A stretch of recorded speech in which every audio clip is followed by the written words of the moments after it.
All right. Well, we're at 5 past and we have quorum, so I'm going to call the meeting to order. Everybody who's on here has been on in the past, so we don't need to do any introductions. By way of a welcome, I will say that we are going to talk a little bit today about doing some committee work. I came into the office and worked with Nate for an afternoon, and we both feel like it's important to re-engage our committees. So that's going to be something that will be in the items for general discussion, and I want to hear your feedback and get your thoughts about our committees. All right, so we have our consent agenda there. Does anybody want to make a motion to approve the consent agenda? Move to approve. Second. Any further discussion? Those in favor say aye. Aye. Opposed say nay. Jim, did you motion, and Brad, you seconded? Correct. Thank you. Any abstentions? All right, so Melanie has expressed a desire to move on from the treasurer's role, and I have not been able to identify anyone who's able to serve yet. I'm wondering if I think everybody here. Well, is there anyone who we feel we might want to nominate for that position, or who would volunteer to serve? I see Marta shaking her head, but not the right way. All right. Well, I think what I'm going to do is just between now and the next board meeting, I'll reach out to some folks who I think might be appropriate candidates.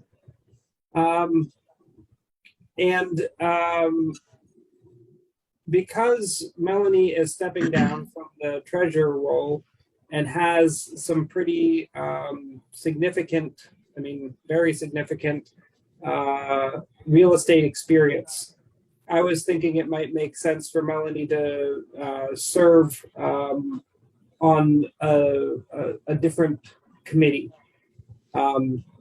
Specifically, I was thinking that she might make a good addition to our acquisition and disposition committee, especially as we are considering a strategy for acquiring, considerable number of, more properties. So I think that we might want to have a little discussion about the committee appointments. If you look in our meeting minutes, I've listed all of the members of each committee, and you'll see that the acquisition and disposition committee currently has 4 members on it. And and if we had a 5th, that would bring us to a quorum for a full board meeting, and we can't do that. So my first question, I guess, is, Melanie, would you be interested in serving on the acquisition and disposition committee? Perhaps. I guess I need to look at that. I haven't pulled that up yet. Okay, so yeah, maybe that would be a good for me, but if it's not going to work out, then that's fine too, because I don't want to cause more stress on the board. So, John, I would be willing to move to another committee to make room for her, if that would help. Well, I was thinking that might actually make sense, just because you're also serving on the fundraising and development committee and the governmental relations committee, which seems like a lot of work. So maybe I'll follow up with you and Melanie just to confirm. And if we decide that makes sense, then Melanie, the A&D committee is meeting on Monday at 4 p.m. Yes. Mm-hmm. All right. And where do they meet at? Oh, same place we are right now, in the internet. All right. All right. Okay, so with that, there's one sort of important voting item that requires some discussion. And I think that Nate and I, more so Nate is able to speak to, and perhaps Brad as well. We're kind of reducing the amount of work. We're trying to reduce the amount of work that the treasurer has to do, and we're making it more of an oversight role and less of a day-to-day information gathering role. And so we actually need to potentially amend our bylaws in order to make that distinction between direct implementation and oversight. So Nate, do you have anything you can add in? And Brad, I know that you actually drafted the language. No, I would just say that the what we're proposing that there is in box if anybody wants to look at it. But yes, we're trying to move the treasurer role more to a role of oversight, and kind of being a liaison between the board and the financial sphere of the land bank.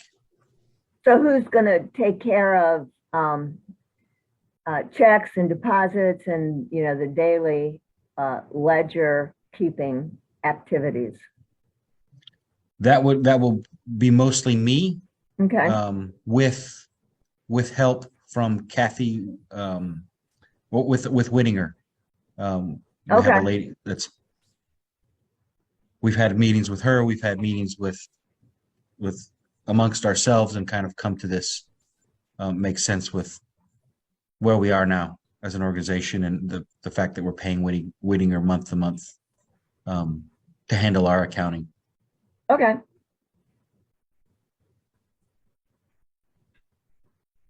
Brad, do you want to talk about the language the language change that you wrote up that kind of synthesized our thinking? So I don't remember how long ago. I want to say a couple weeks ago, the executive committee began kind of discussing this, and I proposed two versions of changes. One is everyone decided to go with the second one that we proposed here, which was a bit more of an overhaul of oversight. If you all remember, the direct financial capacity of the organization when we all started was a volunteer basis, so we need our board treasurer to act more fundamentally day to day. Here Nate's got the shared version, or the two changes up here. And now that we have capacity and staff, and we want to remove that to oversight, like Nate said. So I propose these changes in the languages here, just to still provide like the responsibility of the kind of the financial liaison between day-to-day activities and the general board itself, and the responsibilities of those reports and items, those compliant items being met. And Nate's got the language here. It looks like, hold up. And quick question, if I can, Brad or John or whoever, it may seem obvious, how is A under current different than D under proposed? They seem similar, but as Nate said, he's the hands-on depositor. What is D then requiring the treasurer to do under proposed? A and D, is that the question? Yeah, A under current versus D under proposed.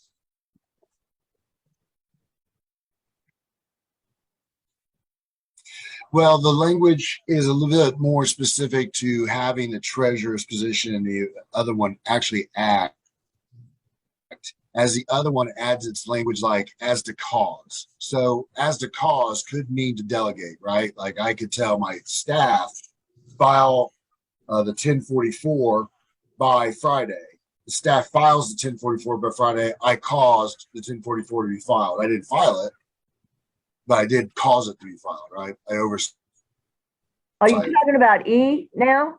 No, D is what I'm talking about. Yeah, I'm confused. Oh, I thought you just were using two samples here. I'm sorry. Hold up. No, A and D speak about the same thing, but it looks like D is saying now, Nate, you're going to deposit it, but we're going to review what you deposited on some frequency. Because it says receipt and disbursement of monies, which is really what A is up above, I think. So I think that A was the treasurer was the person that potentially deposited and received money in the name of the, Oh. yeah. And Yeah. I'm sorry. I misunderstood. So in the current language, A, care for deposit monies received is a bit, again, it's just a bit more direct, right? You care for the monies, which is, the direct record keeping and the actual daily activities of the monies, either in or out. Proposed letter D is directly provide oversight for those receipts, right? And disbursements. It's the same. So receipts and disbursements are the activities you're going to have, right? The recordation of it. You're just going to provide the oversight for it. It's getting done. It's getting done to the policies set by the board and set by the best practices, the indices that make compliance for the organization.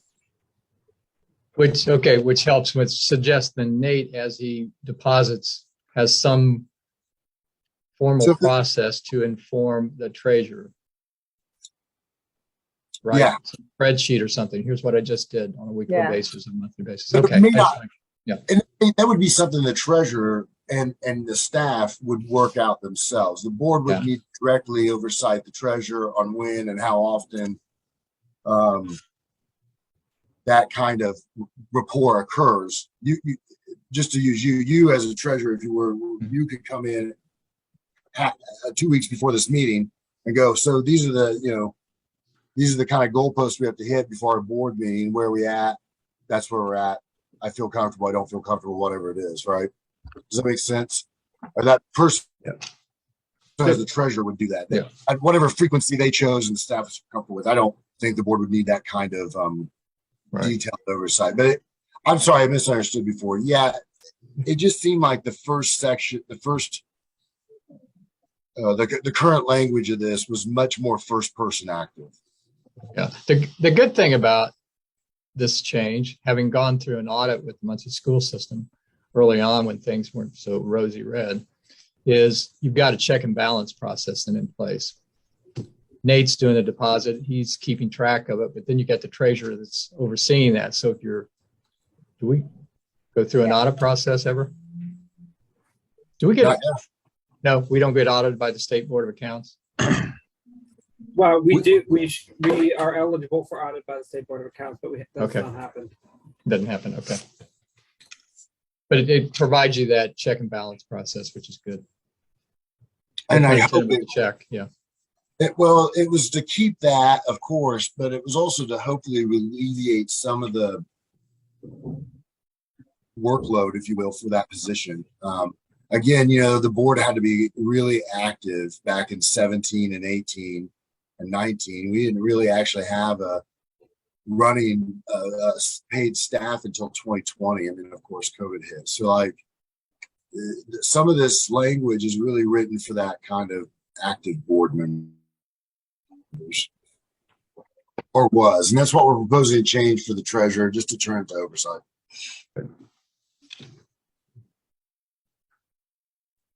So,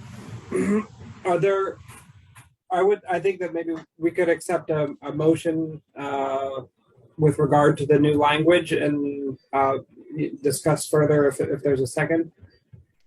I'd move to approve.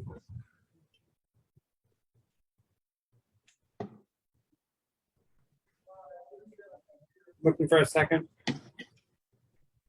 Second, Okay. Are there any other? Is there any further discussion we'd like to have about these proposed changes? All right, I will. All those in favor say aye. Aye. Any opposed say nay. Any abstentions? John, just a quick question. Do I need to reflect anything other than motion to approve the proposed bylaws, the proposed amendment to the bylaws? Like, do I need to spell out which part of the bylaws, or are we cool with that? Yeah, so if under the board meeting agenda, you can find it's section 5.06 treasure. But that's the section of the bylaws. Got it. Thank you. You're welcome. Thank you. All right, I'm gonna stop sharing this language. All right. And I just need to reorient myself here quickly.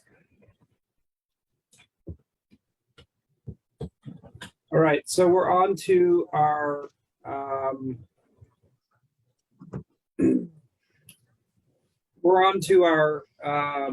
items of general discussion. You might have noticed that we don't have any properties to vote on today. There was a bit of a problem with the A&D committee meeting on Monday in terms of scheduling. And so we're going to hold it this coming Monday.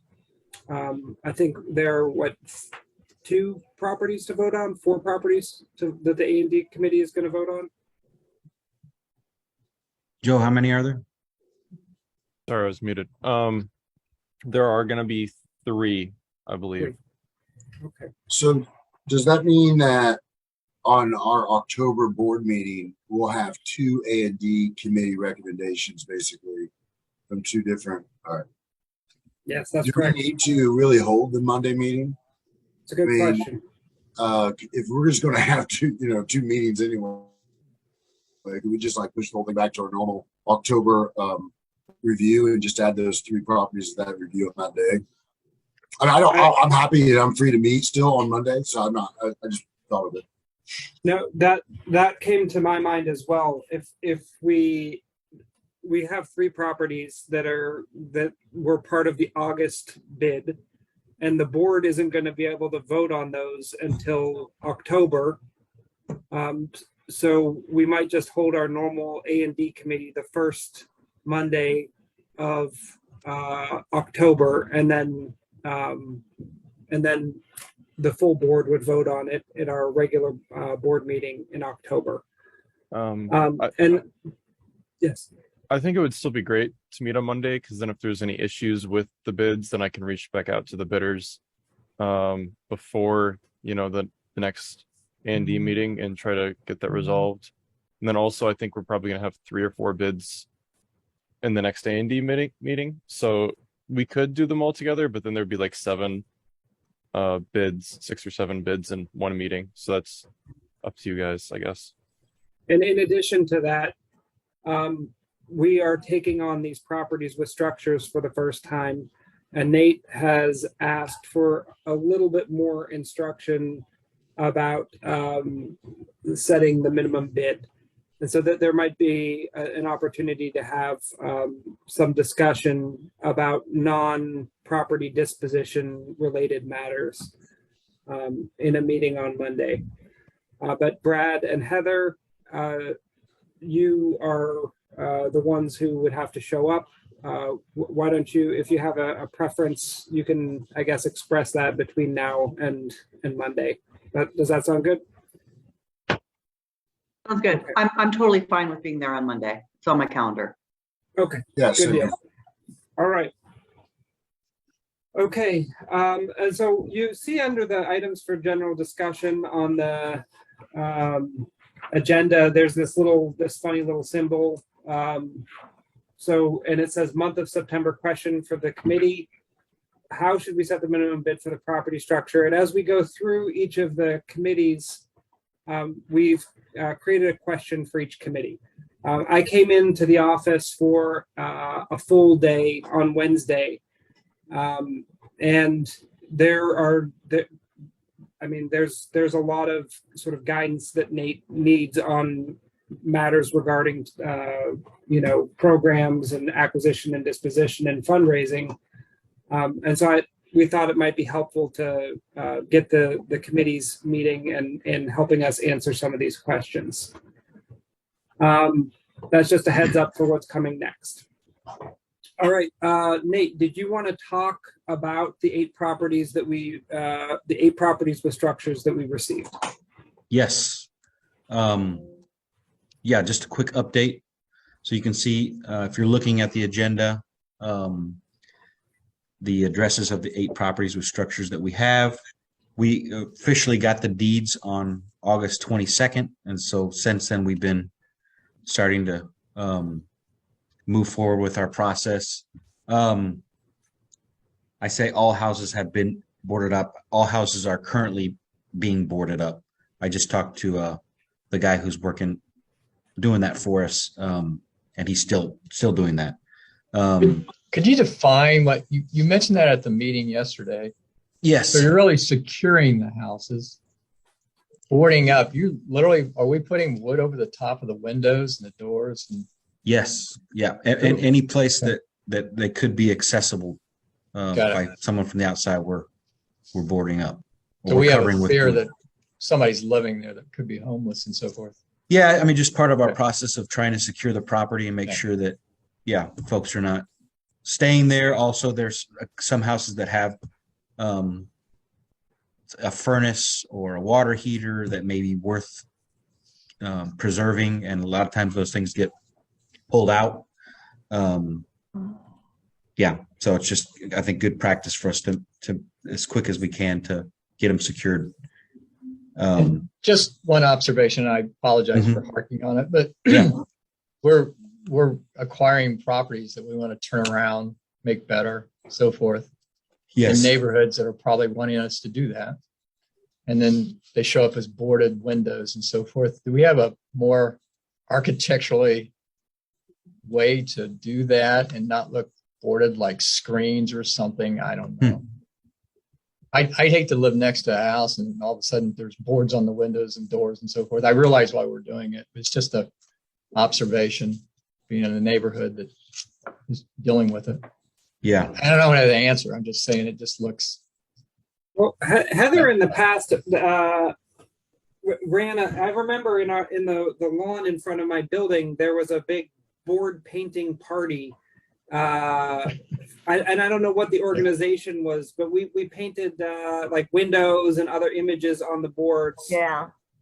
So that when they were secured, they had a little bit more of a festive feel. Yeah. I don't, and I think that in the future it might be nice to, like, everyone come into the office and spend a Friday afternoon painting. But we're just maybe not quite there yet.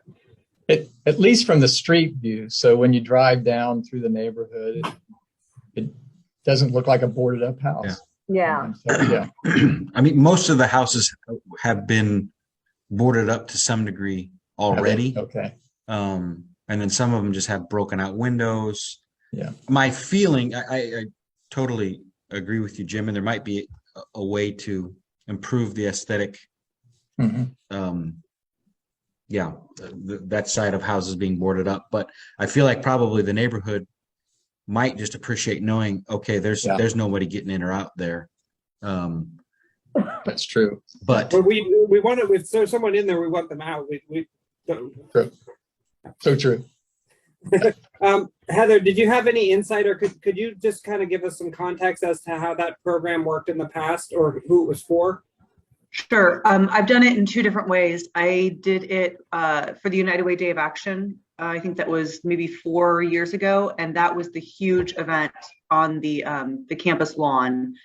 And the 812 Coalition went out and measured every window, every door of all the houses that needed boarded, marked them all on the back of the cut boards, and then we painted them and then transitioned them back to the houses and installed them with, I think it was Lowe's volunteers. That was a huge project. I mean, it was and I can connect you, Nate, with the individual that did the measuring. I mean, it was a huge spreadsheet, right? I mean, a big job to pre-measure, pre-cut, mark, and then take them out and paint.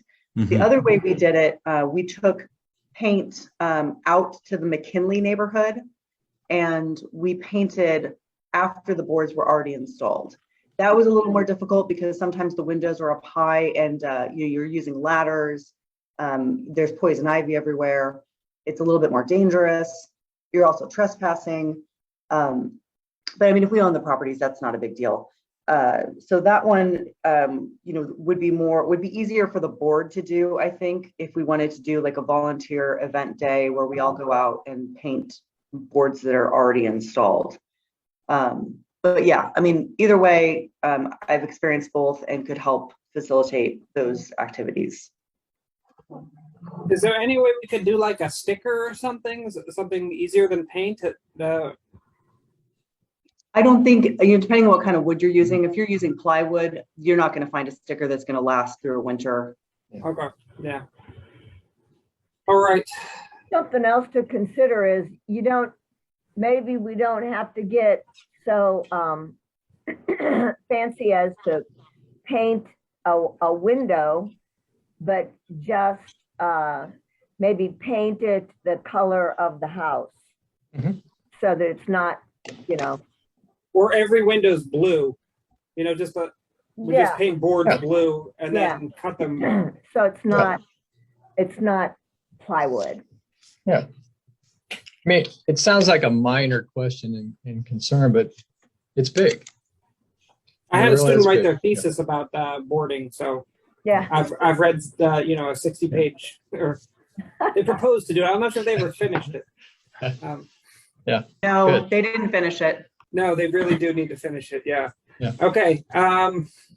So that's item 1 under A. Did you want to go through the rest of the stuff that's happened with those 8? Yeah, it's just again, just bring everybody up to speed. Everybody know that we're moving forward. We visited the houses. We've done a kind of a general assessment. We've started quiet title action on all 8. The point 4, general contractor has begun creating a work scope. That was a note to myself to ask about. That would be something that I'll bring up in the A&D meeting on Monday. And then, we have a long list of people that have expressed interest in these houses. Some are just local folks, individuals thinking about a house for themselves. Other are developers. And we're starting those conversations. It would be helpful after the A&D meeting. We have a little bit more clarity about what we're trying to get out of each house. And we've talked about putting up on the auction. We've talked about just dealing with people without putting them up on the auction. But so there's some questions that we can talk through in the A&D meeting.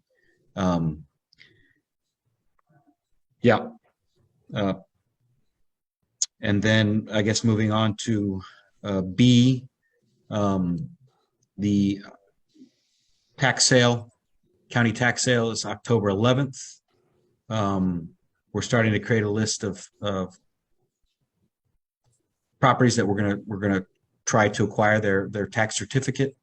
We're also going to have something and I mentioned in the last board meeting, we're calling First Fridays. We're going to try to get folks in the same room from private sector, public sector, government, to talk about housing development, abandoned property month to month. This month, October 7th, we're going to specifically be looking at the list of properties that are going to be up on the tax sale. So the list might grow. We'll be going to that sale and trying to acquire a number of those. I don't know, John, was there anything else that you wanted to mention about that? Well, I just would commend Joe and the county for creating a data sharing system where we're able to see the properties that are tax delinquent on the county side. And Joe's put together some maps that show not only which properties are delinquent, but how delinquent they are. So if you go to the land bank office right now, there's a map that has all the properties in the neighborhoods that we're going to be focusing on. In a scale of yellow to dark red, and yellow means that it's, I think the minimum amount that Joe started with was $2,000 back taxes, and then the dark red is at the higher end of how much money is owed. And so that really provides us with a tool for thinking about not only which properties are going to be on the lien sale, but which properties have likely been neglected for a long period of time. And that helps us to sort of narrow down our universe of potential properties that we could seek to acquire. So our lien sale strategy will be informed by this new property, property PPS? Yes, the Yes. PPS. Yeah, I don't know what PPS stands for, but yeah, it's a computer thing with maps. All right. I have a quick question. I wasn't clear. Do we have a general contractor on board who is working on the scope for the 4 houses as indicated on the agenda? No, we don't, Mark, not yet.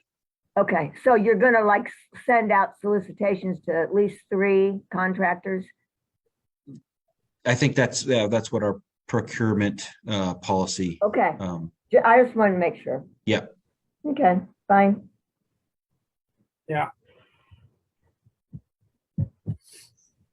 Thank you, Marta. All right. So moving on to the programs committee. Sorry, John, before we move on, I apologize. So we're going to be getting quotes from 3 different general contractors. Did I hear that correctly? I mean, I think if we go that route, we have a policy that stipulates how that's done. That's a question that we'll bring up in the A&D meeting on Monday. Okay. Okay, perfect. Thank you.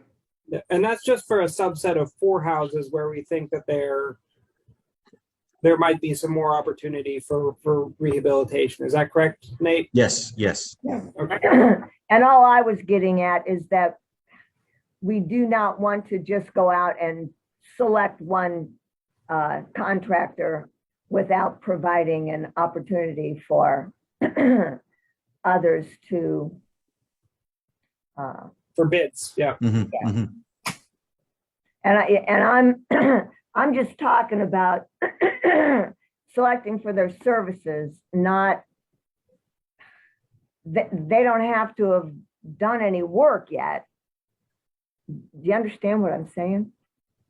Yeah, it sounds like, Nate, what you're doing is working with somebody to help you put a scope of service together so you can take that document and use it to seek 3 quotes. And every house is going to be different, I would assume. Right?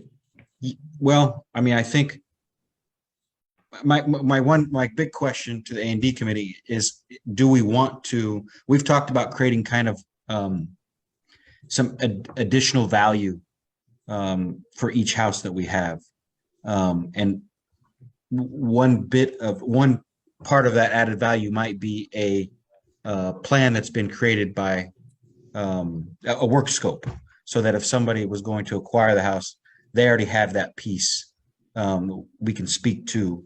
That might cost us $500 to get done, so that would increase the price that we're asking for the house. There might be a house or 2 that we actually say we are interested in doing some considerable work to, because we feel like there's some promise to it that we could create some income for the land bank. It's still a question that the first question is, do we want to take on any of these houses and try to improve them and then sell them ourselves? Or do we want to just create some plans and kind of create a package that adds a little value to somebody who might bid on a house? That makes sense. So the company that's boarding them up, completely separate conversation. Right? Yes. You've already pinged somebody. This is house by house by house. Yes. What would you do to fix it up? And that could be all over the map. Maybe that's your question, Marta. I don't know. It could be pretty large scope of work, or it could be very minimal just to make it safe and usable. Yeah. Now, all And- I'm talking yeah. about is when we hire someone with some expertise, Procurement. either Procurement, in, yeah, and we need to make sure that we don't just go out and say, hey, Jack Smith, will you do this for us? Yep. We go out and we say, here's what we want somebody to do, and we solicit at least 3 proposals to do whatever it is we want them to do. That's We all. have a draft procurement policy Yeah. that we could review and try to act on. That sounds like a good activity for the for your committee, Marta. I think that the challenge that we're facing is the extent to which we want to expend money and time. Because right now what we're trying to do is we're trying to figure out what are the minimum inputs that we can put into these properties to get the maximum impact. And you know, we don't know if hiring a general contractor to write up like a real spiffy plan for each property is the direction that we want to go in.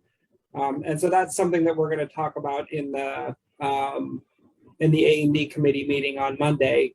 But your point, Marta, about making sure that we have solicited and received bids is within our policies and procedures. So I appreciate that. So just to clarify, I guess the issue that I have with B4 is a general contractor has begun creating a scope of work. So has someone actually started doing that work? Right. That was. No, and I apologize that that was not changed prior to the meeting. Okay, got it. So it should just read something along the lines of a general contractor may be hired to create a scope of work for 4 houses. Yes, that works. Okay, great. Thank you. Are the services shut off to all these 8 houses? The natural gas, the water, electrical power?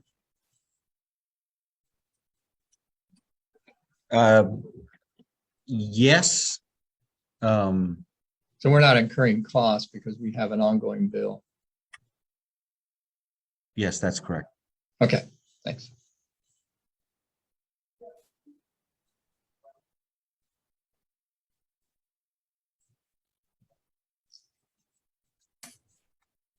And any other questions there? Sorry for the confusion. All right. I think we're on to the programs committee, and a recurring theme in our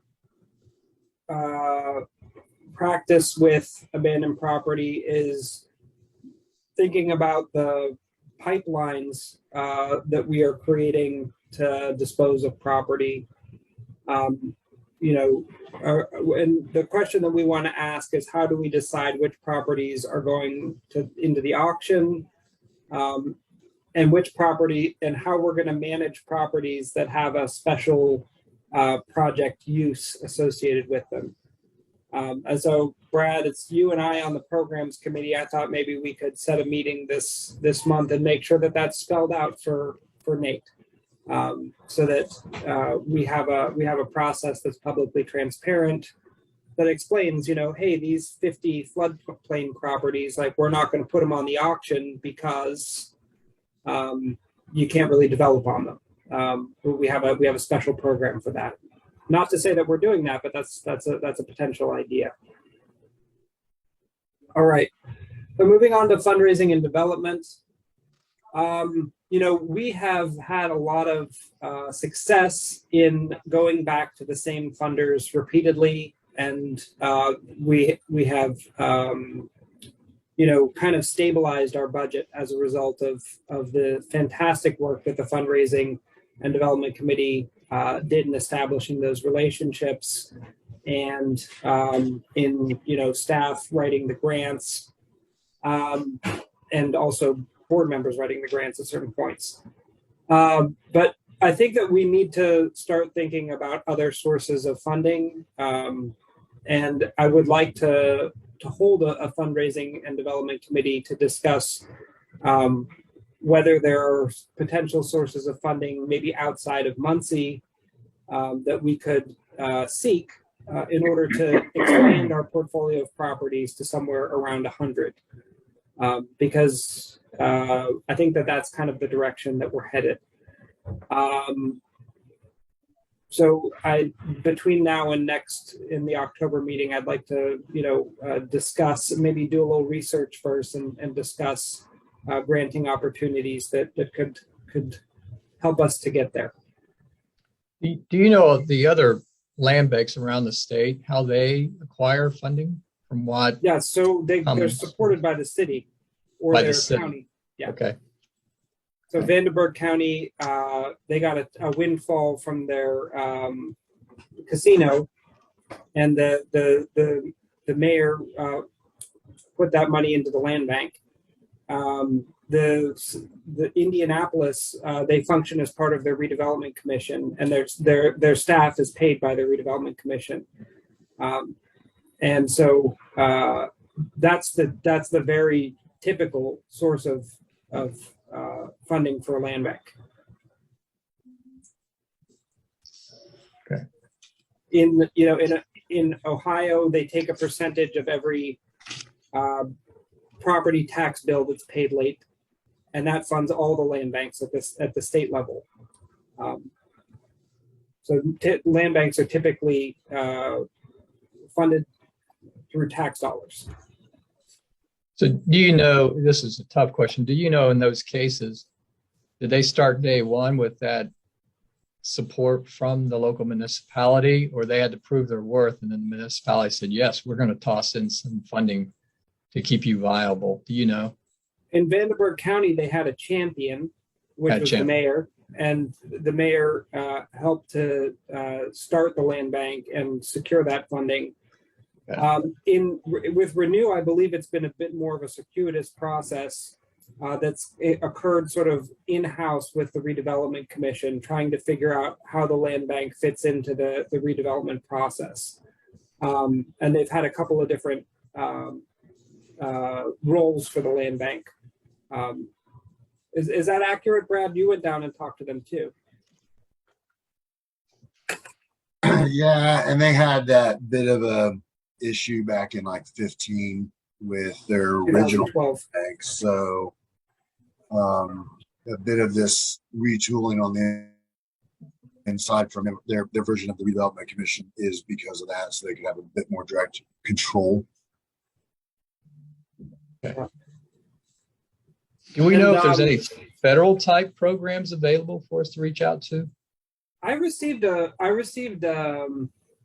know that there was an attempt to get money for land banking into the Inflation Reduction Act. I don't know if it made it in. Prosperity Indiana communicated that was on the table and suggested that we contact our Congress people and senators. I'm not sure if that went through or not, but that would be a great question for the fundraising committee. John, that was the Inflation Reduction Act. Act. Got it. Thank you. Yeah.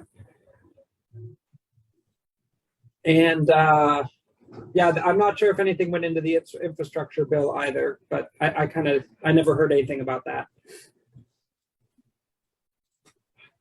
All right. Is there anything else that we want to, Nate, why don't you tell us about our successes over the last month in terms of fundraising? Well, I mean, the one thing that's come through is Community Foundation. That's for $25,000. Right there, you can see 45,000 is pending with Ball Brothers Foundation. I feel confident about that. Centerpoint Energy is kind of a shot in the dark. I haven't been able to really build much of communication with them, but we'll see. And then we have a small grant that we have recently submitted to Rotary Club. So yeah, this could become more urgent if the Centerpoint Energy Foundation does not come through with something. Nate, the Yes. Community Foundation, $25,000, was that for operations and program support? Yes. Yeah. Primarily operations, but yeah, there's Thank Yeah. you. Mhm.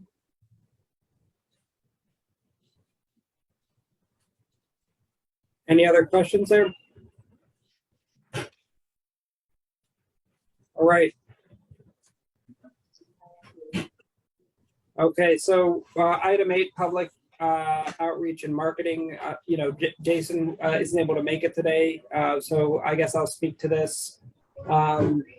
So we have been seeking a public outreach and communications intern or someone to work on a part-time basis for the land bank since the beginning of the semester through Ball State. And that hasn't panned out. So we need to come up with some sort of new strategy for finding someone who can manage our public outreach. Or not manage it, but implement it. Nate would be the manager. And Nate has some ideas about, potentially trying to bring to create a role that bridges the property maintenance function and the marketing and outreach function, and potentially acquiring the equipment to mow our own lawns, for example, and house our own lawn mowers, and then to hire one person who kind of serves in both of those roles. And there's some logic to that because the person that's going out and mowing the lawn is actually there and, has the ability to talk to people, take pictures, put them on the internet, tell stories. But this is something that we need a little bit more guidance from the committee on. And so I would like for the public outreach and marketing committee to meet with Nate and discuss how we can get some more support in that direction. If I could ask, Nate, have you Yeah. reached out to the McKinley Avenue Agency at Ball State? No. McKinley Okay. Avenue Agency? Yes, the McKinley Avenue Agency is the agency that is staffed by Ball State students that does social media marketing for nonprofits in the region. Yeah. So- That's what you mentioned yesterday at the meeting. No, that Oh. was a CCIM class with Kate Elliott. Oh, okay. Yeah. Okay.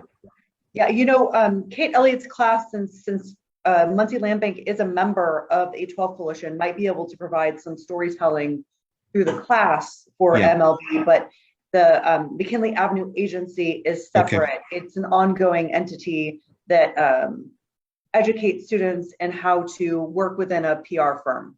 Okay. So I've worked with them through the Delaware County Chamber of Commerce Image Committee, and I think Paige Waters might be in charge of that, or she's at least related to it. I can connect you, but they have a website. You might just look them up online. Sure. Okay. Yeah. Thank you. Sure. Just one clarification, because it rolls in kind of to the next committee question. The whole thing about mowing. This is kind of, I'd love to get folks' input. It's a huge cost, and it's only going to grow. If we, roughly, or a very rough estimate, it's cost about $800 a lot per year, based on what we pay our current landscaping company and mowing twice a month. So if you extrapolate that out, if we start to acquire, 50 properties, we're talking a lot of money. So one of the thoughts is, could we bring that in-house? I don't know if that's the smartest thing. Economically, it seems to make sense. It may not make sense with all the different things we have going on, and to add that There's obviously liability, insurance, space, equipment, but that's a question that's been ruminating in my mind. The conference that we went to in Chicago last week, a lot of people were talking about their programs, mowing connected with their land banks. Yeah, chewing on that. I'd love to get input. The folks have experience with this kind of thing. Who is currently doing that for us? All Seasons Landscaping. All seasons. Okay. And we quoted that out. Remind me, did we quote that out? And they were by sets of properties. Here they are. What's your quote? Once a week or whatever. Actually, I don't think we did. Correct me if I'm wrong. This was in 2018 or 19, and I believe we solicited bids and received not that much interest, and so we went with. I think maybe a first step would just be to solicit bids again. See if we can get that number down. Also suggest, Nate, just a thought. If there was any way for the city of Muncie to provide some support for us, because they do have a mowing crew, where potentially they could charge us for mowing our lots, maybe at a discounted rate. Brad says no. I know they're super overworked. I totally get that. Okay. It's $250 a mow. Wow. Is what they charge the owner. You end up leaning on the owner is like $200, $250. Yeah, no, I get that. And I'm that's going what in the mowing business. Okay. $250 a lot. Damn. I would say though, that part of that is to repay for a lot of the administrative work that goes behind the scenes and notification of the owner a billion absolutely. times. Yeah. So I think It's that also incentive to get people to mow their own lawns. Exactly. So that's why I was thinking maybe at a reduced cost, an actual cost, they could potentially do the mowing. But if that's not the case, I thought it might be worth investigating. It is. I mean, we could just make them say no, right? So if we're going to rebid it or requote it anyway, there's no reason why not to reach out and be like, is this a conversation worth having, Steve? And then Steve say yes or no, and we go from there. That's not a bad idea. I mean, I just don't think they'll do for it. I don't know what kind of discount they'd be willing to give us. So, and I mean, I think my question. I mean, we can definitely ask for bids again, do that, and see if we can get it down a little bit. I think with our new software, we're going to be able to track a little bit better, and maybe minimize the amount of mowing that's going on based on actual need. How much it's raining. But even still, my question is this something that we want to start thinking about into the future? You're talking a lot of money. And so over the course of 2 or 3, 4 or 5 years, it quickly can be something that makes sense to bring in-house. I think the current company charges $33 per lot. Is that correct? Yes. Yeah. that's pretty good. That is pretty good because I will That's tell you, amazing. my sons ran a mowing business when they were in college, and the challenge is if you had 10 lots side by side, that's a whole lot easier than 10 lots spread across 100 square miles because you got to travel with your truck, your trailer, and now gas is almost $4 a gallon where it used to be $1.80, and if they're doing it for $33, that's a heck of a deal. Yeah. And I think too, we would have to have the liability insurance as well as somebody to repair our equipment when it breaks down, because that happens. There's just a lot to consider before we take that step, I think. Sure. Well, that rolls into the next question that we posed to the governance committee to some degree. What board action procedures would be necessary to acquire the equipment and personnel to mow and maintain properties in-house? Part of that would be obviously some kind of cost analysis, business plan.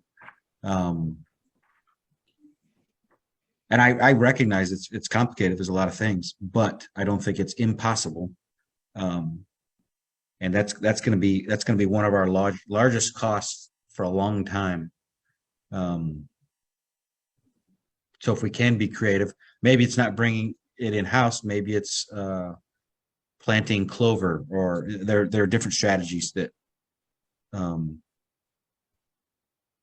that are worth talking about. But just it's a lot of money that we're going to be investing in mowing properties. Go ahead, Brad. We might create just a cost model. So if Mhm.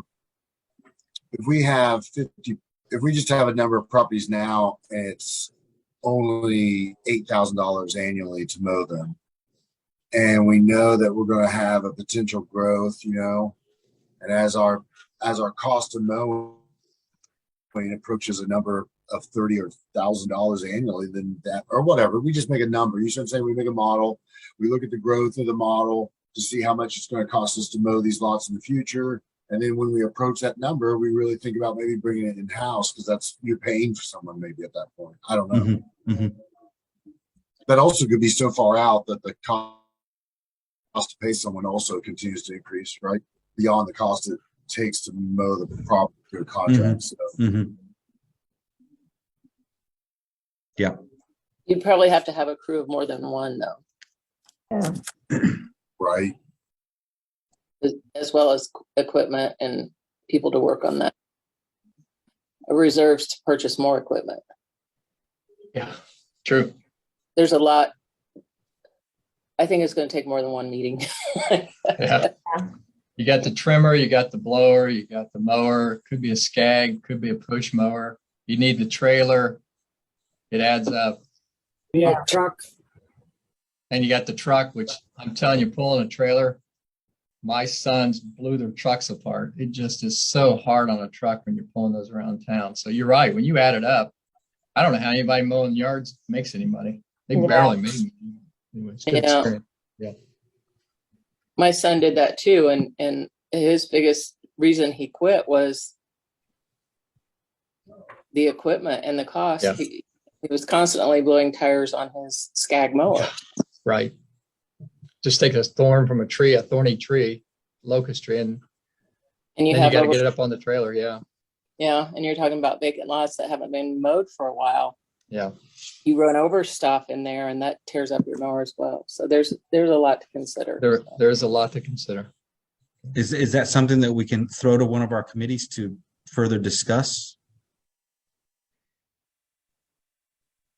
Well, I think that, I mean, the question is, I think as Brad said, is there a cost model under which we save money by mowing our own lawns? And I mean, it seems like the question we're asking the governance committee is, are we allowed to mow lawns? Do our policies and procedures allow us to buy the equipment and all that stuff? That might be They don't bar us from doing it. no. that's- Yeah, I don't see, and I think that maybe the first question that we would need to answer is the question of at what point would we break even or do better if we were mowing our own lawns? If I might suggest, I would call this a mowing program, and I'm going to throw next steps, create a cost model to estimate whether MLB should acquire the equipment and personnel to mow and maintain properties in-house into the programs committee. And when you meet, maybe that's where you would discuss that. All right, maybe we could bring some additional minds into that committee, because that's just Brad and I. Would It anybody was be Brad's willing to- idea, and it was a great idea. So Right. All right, so talking about finance and insurance, I think we're gonna ask that committee to look into what insurance costs associated with bringing mowing in-house might be. So that's Jason and Melanie, and that would probably just be maybe a call to George Insurance.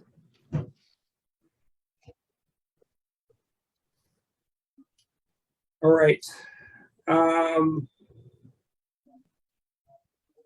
So the Governmental Relations Committee, we're gonna be working on the question of how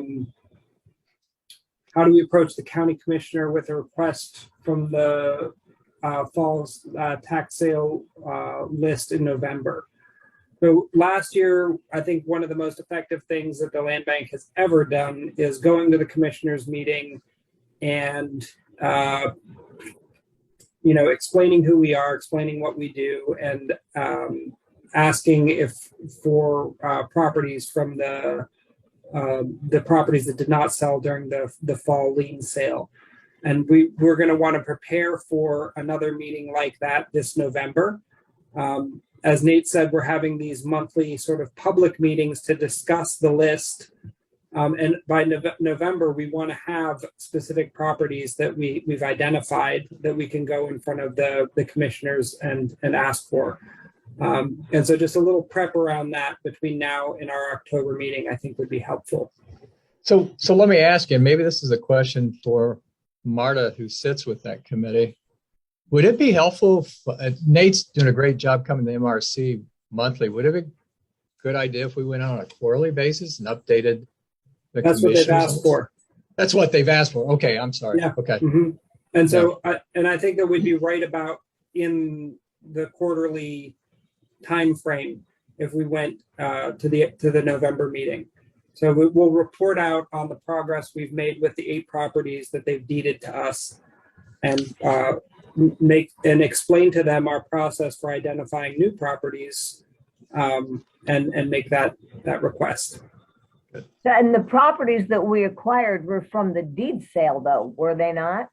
They were, yes. So this is like a change where we're going after tax certificates and not a deed sale property, which are much better because then the deed goes directly to MLB as opposed to a certificate sale. So let me walk that back and explain the process a little bit more, because okay, the properties that we got from the commissioners were awarded to us. We were told that we were going to receive those properties prior to the deed sale.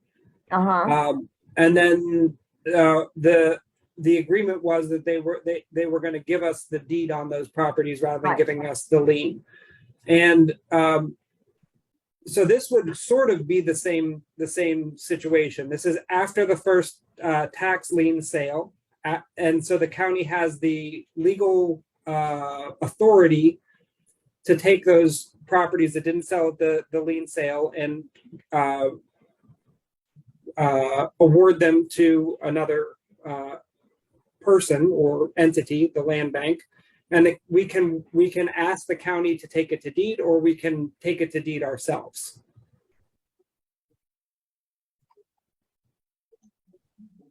Am I missing something in this story, no, Marta? and which way are you thinking about doing this? I mean, to me, it's better for the land bank to have the county go through and do all of the background legal work to be able to transfer a deed directly to the land bank. That's better for the land bank, but I think the issue is that we have, last year after the lien sale, the tax sale, we went through the list and then pitched that to the commissioners, and a huge chunk of those properties were not available anymore. They had been redeemed or offered to different folks. And I'm not exactly sure, some of them I'm not exactly sure what their status is. And so we're trying to, before that can happen again, we're going to try to go to them quickly and say, we would like these. Does that make sense? Just because the distinction there. And I believe that so we asked for properties that the county commissioners announced were going to be on the deed sale. So the county commissioners had already made the decision to put them into the deed sale. Okay. This year we want to make the ask earlier. right after the lien sale, we want to have the properties identified and ask for those properties and ask if they will do this process that they would normally do for the deed sale, which is, take them to deed and award them to the land bank. Okay, that makes more sense. Because what happened was there was a huge list of properties in the lien sale, and then a significant proportion of them dropped off and were not available in the deed sale. And we sort of never asked the question, what's going on with those properties. So we want to get out in front of it a little bit more.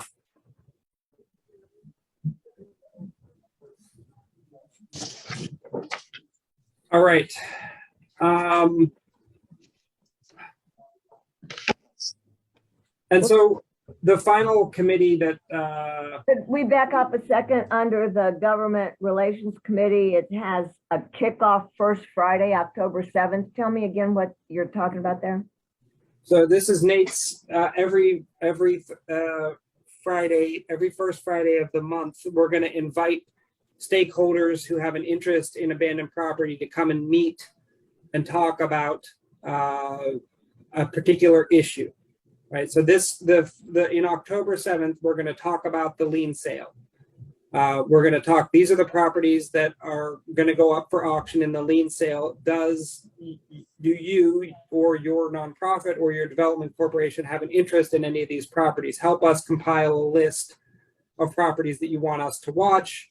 There's the potential for asking us to go into the lien sale at a certain amount of money on behalf of those entities. So every Friday, there's going to be a different topic of discussion for individuals and organizations that have an interest in abandoned property in Muncie.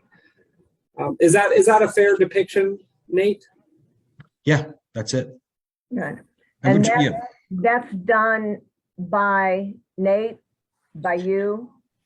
By the land bank, yeah. I mean, we're trying to sponsor this space, create a space where people can talk about issues that affect them all. Get And- folks rubbing shoulders together so that they Sure. get to know You each do other that and see there? what can come from that. Sure, I got it. Do that where? This first meeting is going to be at Mary Hunt Library. We may change the location, but that was, Okay, and I can send you guys all an invitation. You're more than Okay. welcome to come. all right.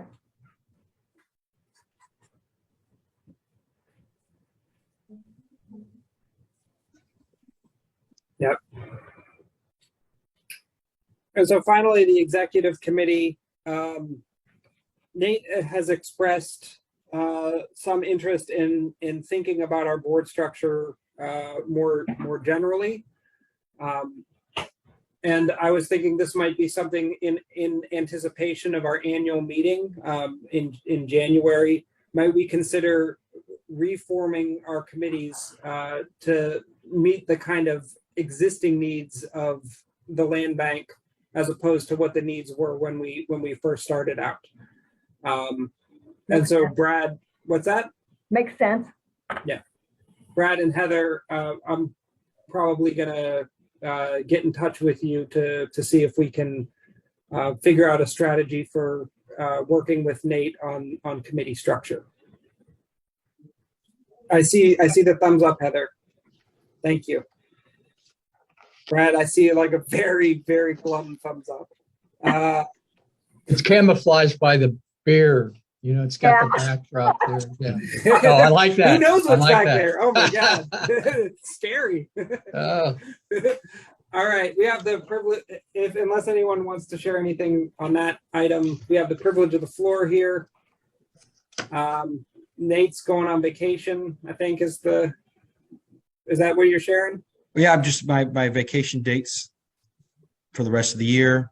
And I'm asking for my contract. I have 7 vacation days in the first year. Also 5 personal sick days. As of current date, I've not taken any sick days. So anyways, I'm asking for 2 extra days of vacation. And if these vacation days are approved, our board meeting in October falls on the 21st. And I'm asking if we can either move it back a week or move it up a week.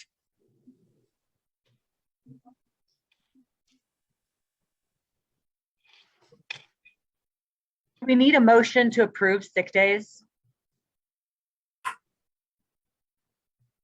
I would think so. That's part of our contract with staff.